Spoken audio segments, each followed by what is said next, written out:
Les découvertes archéologiques se produisent partout et à tout moment. L'un aurait pu se produire pendant que vous écoutiez cette phrase, et un autre pourrait se produire en ce moment même. Tous ne sont pas fascinants, mais vous pouvez être sûr que ceux de cette vidéo le sont. Alors commençons à en parler. Numéro 1. Une collection d'objets fantastiques en bronze a été trouvée dans une tombe de la dynastie chiite occidentale dans la ville de Bji, province du Shan, en Chine, en décembre 2013. Le trésor comprend un récipient rituel, des bols à soupe et des récipients à vin, tous probablement utilisés dans le cadre d'un rituel funéraire lors du scellement du tombeau. La tombe a environ 3100 ans et contient un total de 44 pièces de bronze. Le récipient rituel est l'objet le plus remarquable de la collection, car il est orné de sculptures de dragons et d'oiseaux et orné de pas moins de 192 pointes. Certains objets semblent déplacés par rapport à ce que l'on sait de la région à l'époque. On a émis l'hypothèse qu'il aurait pu s'agir de butins de guerre enterrés avec l'individu non identifié à l'intérieur de la tombe en signe de respect. Les noms de plusieurs clans Shang sont inscrits sur plusieurs récipients à l'intérieur de la tombe, mais celui-ci appartenait presque certainement à un membre de haut rang du peuple chiite. Si ces artefacts avaient été pillés chez les Shang, la personne dans la tombe aurait pu être un officier militaire qui a commandé certains de ces raids. Numéro 2. Il semble que, depuis que les bébés humains existent, les gens ont besoin de biberons pour les nourrir.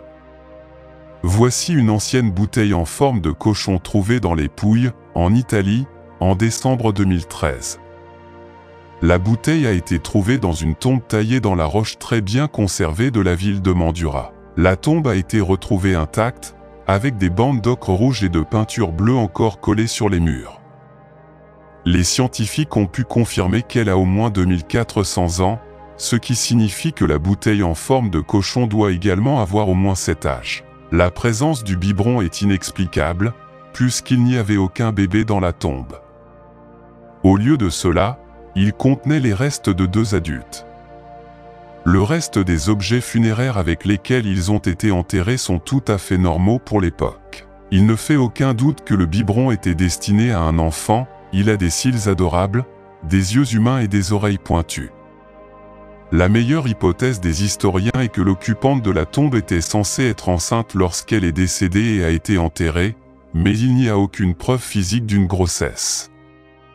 Numéro 3. Trouver quelque chose qui a un lien vérifiable avec un ancien monarque britannique est généralement un bon moyen de faire fortune, donc la personne qui a trouvé cette épingle à chapeau en or en avril 2019 espère qu'un lien pourra être prouvé entre l'épingle et un célèbre portrait du roi Édouard IV. Lisa Grace a trouvé l'épingle avec son détecteur de métaux dans un champ du Lincolnshire. Après l'avoir récupéré du sol, l'a identifié comme étant un soi-disant « soleil en splendeur », l'emblème personnel du roi, qu'il portait comme épingle à chapeau en posant. Pour divers portraits durant son règne. En plus d'être un dirigeant, Édouard IV était un guerrier. Pendant son premier règne, sa maison d'York était en conflit constant avec la maison de Lancastre pour le contrôle de la couronne britannique. Étant donné que le dessin est si personnel au roi, il n'est pas déraisonnable de penser qu'il aurait pu être perdu au combat, d'autant plus que la découverte de Lisa a été presque certainement faite vers 1485.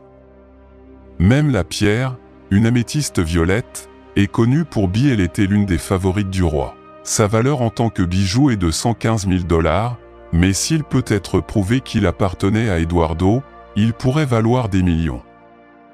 Numéro 4.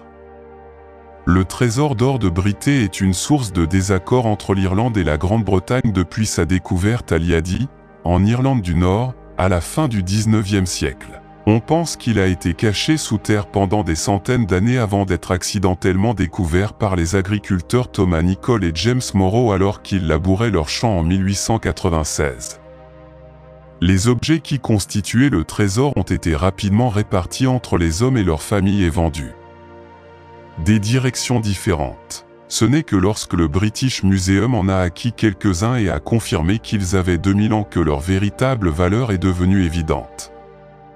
Ainsi, lorsque la couronne britannique a tenté de s'approprier l'intégralité du trésor, un long débat a commencé. En dehors des discussions, les gens essayaient de déchiffrer l'importance du navire d'or, une sculpture très particulière même selon les standards de son époque. On pense maintenant que le navire pourrait être une offrande votive à un dieu irlandais peu connu appelé Manannán mac Lir, le dieu de la mer. Si tel est le cas, il s'agit du seul ex-voto de ce type découvert à ce jour. Numéro 5. Les archéologues ont fait une découverte fascinante dans le Yukon de l'Alaska, plus précisément dans le delta de Cusco, une vaste région d'une grande importance historique et culturelle. Cette zone est connue pour abriter une multitude d'artefacts qui sont récupérés à mesure que la Terre révèle ses secrets. Parmi les découvertes les plus remarquables figurent des poupées et des masques en bois sculptés, dont beaucoup sont si bien conservés qu'ils conservent encore des traces de leur peinture d'origine, offrant un aperçu unique des compétences artistiques et des pratiques culturelles de leurs créateurs. Ces objets proviennent de l'ancien village de Nunuk, une colonie qui existait entre le XIVe et le XVIIe siècle. Au fil des années, Nunuk a disparu dans la mer à un rythme constant, accélérant les efforts visant à sauver ces fragments d'histoire. Jusqu'à présent, des dizaines de poupées, bols, kayaks, outils en pierre et céramique fine ont été récupérés, autant de reflets de la vie quotidienne et du savoir-faire de ses habitants. Malgré les progrès de l'exploration et une subvention importante de 1,8 million en 2014 qui a contribué à ces efforts, il reste un long chemin à parcourir pour préserver et protéger ces reliques du passé.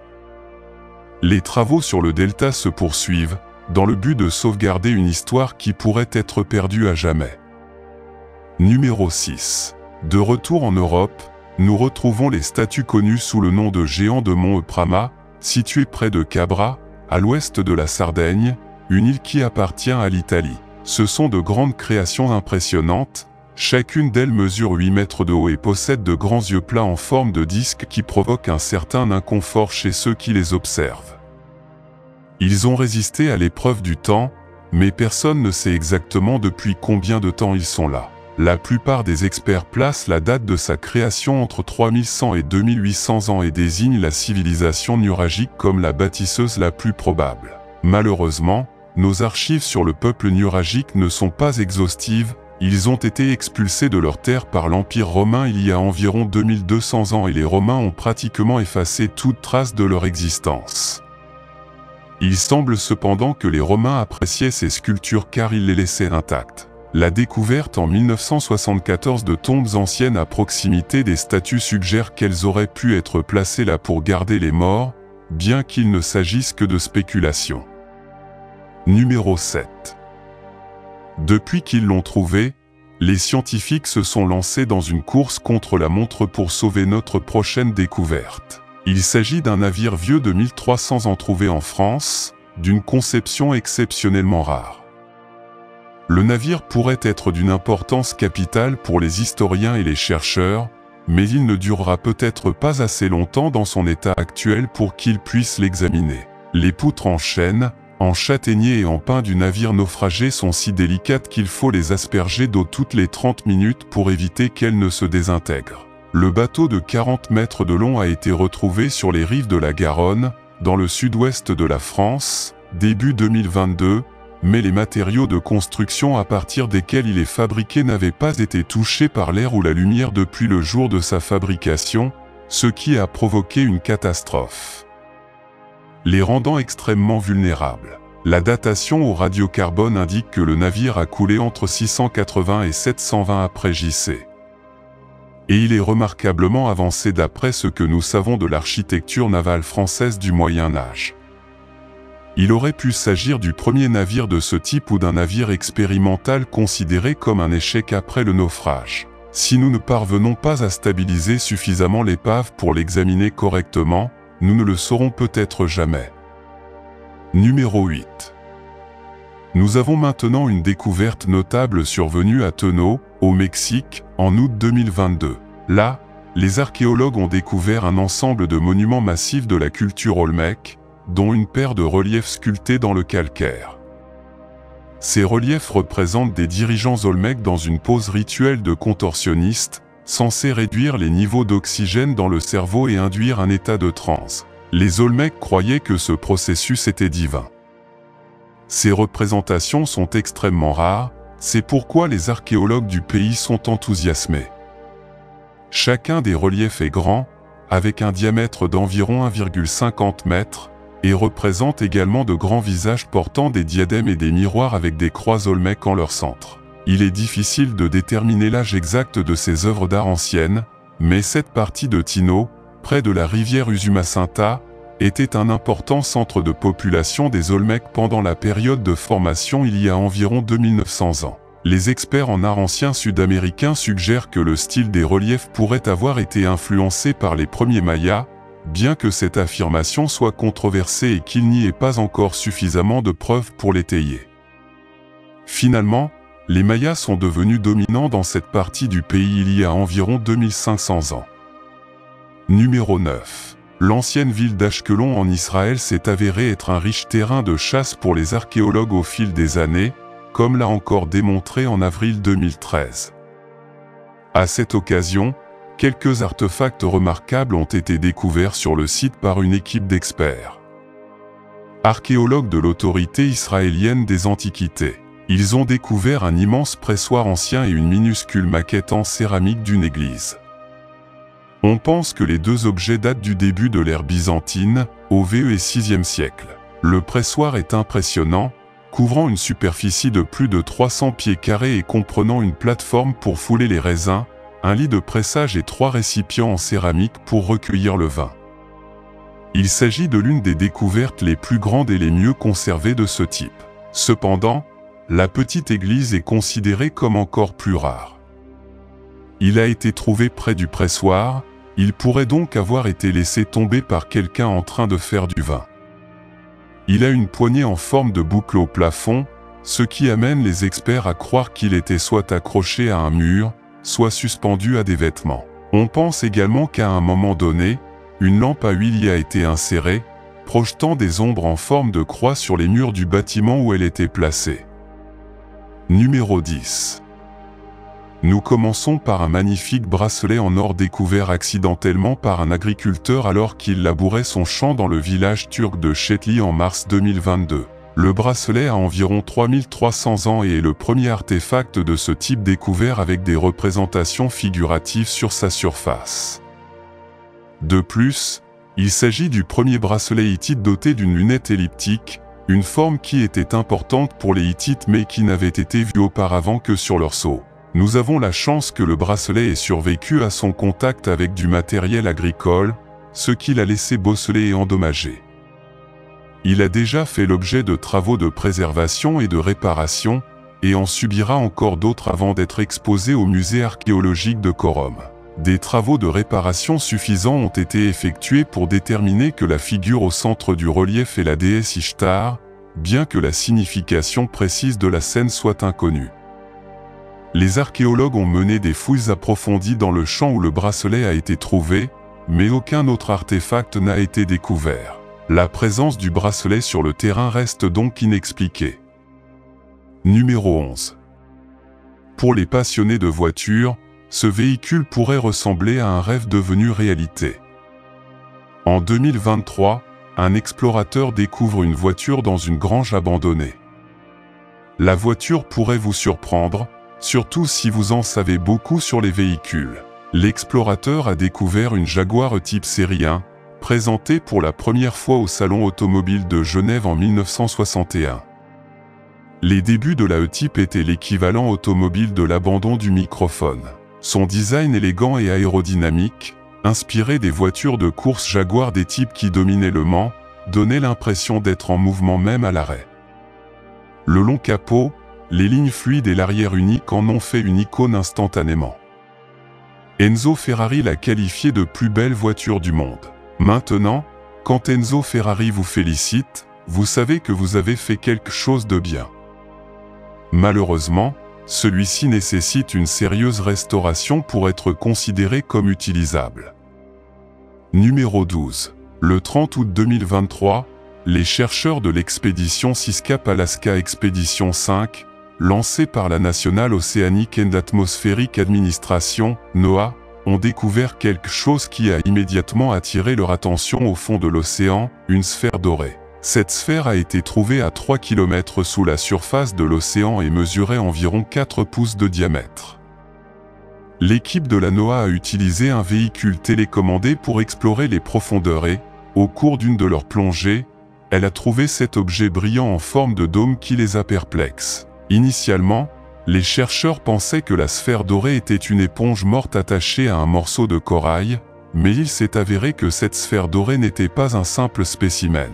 Les chercheurs pensaient que cette sphère dorée pouvait aussi être une capsule d'œuf et pensaient que la classification de cette sphère dorée serait enfin claire après l'avoir obtenue et analysée en laboratoire, mais cela n'a pas été le cas. Malgré un examen minutieux à bord du navire, les scientifiques n'ont pas pu identifier définitivement la sphère. Tout ce que les chercheurs ont pu conclure, c'est que la mystérieuse sphère dorée est d'origine biologique, c'est-à-dire qu'elle provient d'un être vivant. Mais quel être vivant est la grande question. Encore une fois, cela peut aller d'un œuf de requin ou de répastanague à un concombre de mer ou une espèce non identifiée. Nous ne connaissons pas encore la vérité. Numéro 13. En 2022, plusieurs visiteurs de plages de Floride ont été perplexes lorsqu'ils ont vu un objet mystérieux sortir du sable. Cet objet mesurait 80 pieds de long et aucun des habitants n'avait la moindre idée de ce que c'était. Heureusement, les archéologues maritimes sont intervenus. Après avoir examiné l'objet de 80 pieds de long, les archéologues ont conclu qu'il s'agissait probablement d'une épave du 19e siècle enfouie depuis longtemps sous la plage de Floride. Les experts pensent qu'il pourrait s'agir d'un cargo naviguant près des côtes de la Floride, voire traversant l'Atlantique. Ce qui est étonnant, c'est que sans l'érosion exacerbée par les 2 derniers ouragans, l'épave serait restée cachée pendant des décennies, voire plus. Pour l'instant, l'équipe archéologique prévoit de documenter et de préserver l'épave telle qu'elle est. Le déplacer coûterait cher et pourrait endommager la structure, elle restera donc protégée par le sable et la mer. Numéro 14. Parmi les artefacts fascinants de l'Égypte se trouve une statue de 10 pouces de hauteur appelée Nebo Sanu, qui a dérouté les archéologues et les scientifiques. Cette statue présente un comportement particulier, tournant apparemment toute seule à l'intérieur d'une vitrine. Plusieurs tentatives ont été faites pour déchiffrer la cause de ce mouvement énigmatique. Une explication dominante suggère que les vibrations des personnes passant à proximité de l'exposition pourraient être responsables du mouvement et des tremblements de la statue. Notamment, la vidéo ne montre aucune preuve de quiconque interagissant physiquement avec les personnages.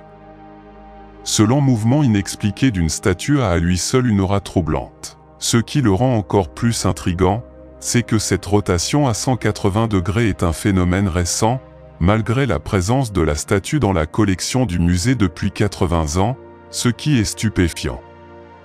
Numéro 15. Dans le décor mystérieux de Pumapunku, un complexe mégalithique situé dans les hauteurs imposantes de la Bolivie, se tisse une histoire fascinante qui remet en question nos perceptions de l'Antiquité et les capacités techniques des civilisations anciennes. Pendant des siècles, on a cru que cette enclave rituelle avait été érigée par le peuple Aymara vers l'an 600 après JC. Cependant, des recherches récentes, étayées par l'analyse du radiocarbone, ont révélé des résultats surprenants. Certains composants de ce complexe remontent à 100 ans avant JC. Si ces preuves s'avèrent vraies, elles pourraient profondément modifier notre compréhension du développement humain dans la région, faisant de cette découverte une étape archéologique sans précédent. En explorant les ruines de Pumapunku, les scientifiques ont réussi à reconstituer l'aspect ancien de ce lieu énigmatique. Des images se présentent devant nous d'un ensemble de structures disposées sur une colline, entourées d'une maçonnerie impressionnante. Mais le plus déconcertant est le processus de construction lui-même, le transport d'énormes blocs de pierre, certains pesant plusieurs centaines de tonnes, depuis des distances considérables, sans l'aide de machines modernes. Comment les anciens habitants de cette région parvenaient-ils à déplacer de telles charges sur un terrain inhospitalier et accidenté? Cette énigme a alimenté les spéculations sur d'éventuelles influences extraterrestres sur la construction de Pumapunku, remettant en question les limites de notre compréhension historique et technologique.